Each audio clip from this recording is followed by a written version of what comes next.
Welcome to another S&P Futures day trading recap where I'm showing all my Apex account balances for full transparency.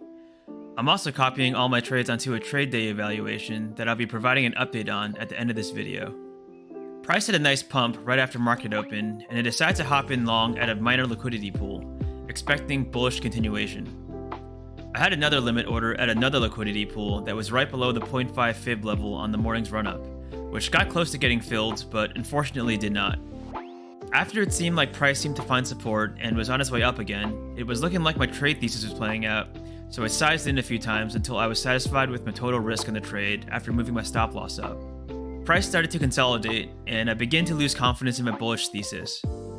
I felt more impatient than usual, partly because I got burned by choppy price action the previous day, and so far it was looking like I was once again looking for a continuation when price action was clearly range-bound.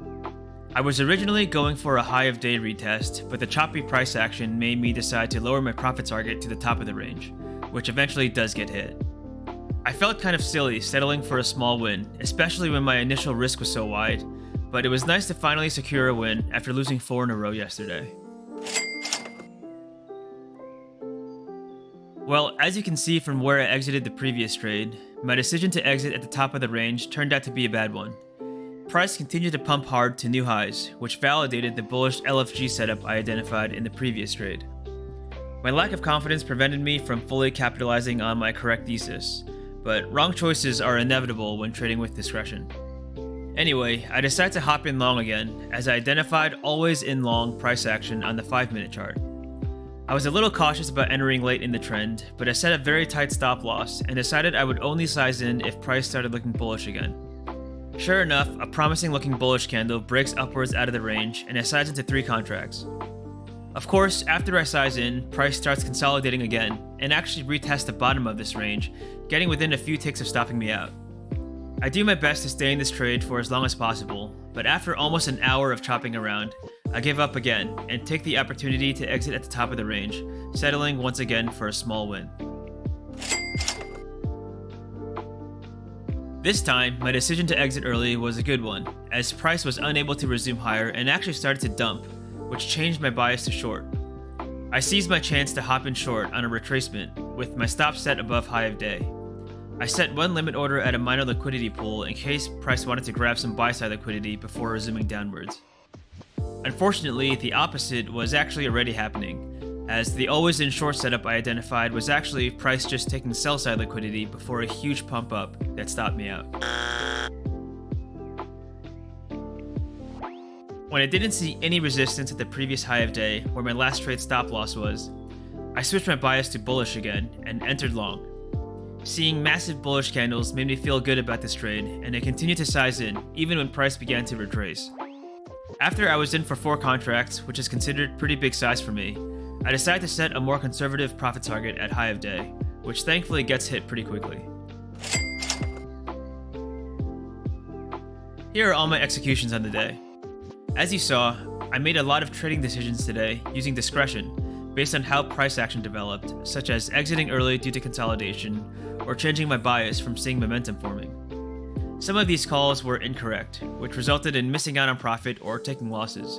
But I also made good calls, especially on that last trade, where I instinctively flipped from short to long to capitalize on a strong bullish move. These trading decisions are not always easy to make, and when you're wrong, you have to accept the consequences without going on tilt. The only way to be more right than wrong over the long term is through practice and experience. Risking money to put on trades and feeling the highs of winning and lows of losing is the only way to gain that experience and build that intuition, which is so crucial to becoming a consistently profitable trader. Here's my TradeZella summary for all my Apex accounts that I post every single day in my community tab for full transparency. As you can see, I had a brutal day last Friday where I lost 4 trades in a row. I actually broke my risk rules of needing to stop trading after hitting 3 total losses, but luckily I had daily loss limits set up in Rhythmic that automatically locked me out from trading after hitting this limit. It sucked to have such a big red day, but I was pleased that I didn't feel the urge to disable the lockout and keep trading, which is something that I have done in the past.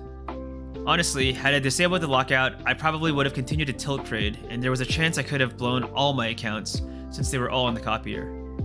Setting a daily loss limit is absolutely crucial for risk management, and is something I highly recommend all traders consider. I've hit this daily loss limit twice now over the past 2 months, and I really believe it has prevented tilt trading sprees both times, and thus is one of the main reasons I've been able to achieve the results I've had over these past 2 months.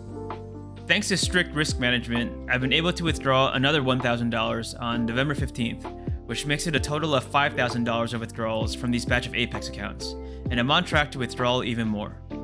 I post account balance and P&L updates every single day I take any trades to prove that I'm not hiding anything. Apex does have some pretty excessive withdrawal requirements, but it's absolutely possible to take withdrawals if you trade responsibly and prioritize risk management. However, Apex's withdrawal requirements are a reason I decided to try out TradeDay, which is another prop firm that has virtually no withdrawal requirements on funded accounts. I'm still working on my TradeDay evaluation that I've been using a trade copier to copy all my trades onto, and here's a quick update on how that's going. My TradeDay 25k evaluation is now sitting at 26,105, with most of the trailing end of day drawdown available. As a comparison, my Apex 25k evaluation is at 26,193, and also has almost the entire trailing max account drawdown available. Both are in decent shape, even after last Friday's disaster. I'm not in any rush to pass them quickly, and will just stay the course because it's been working so far.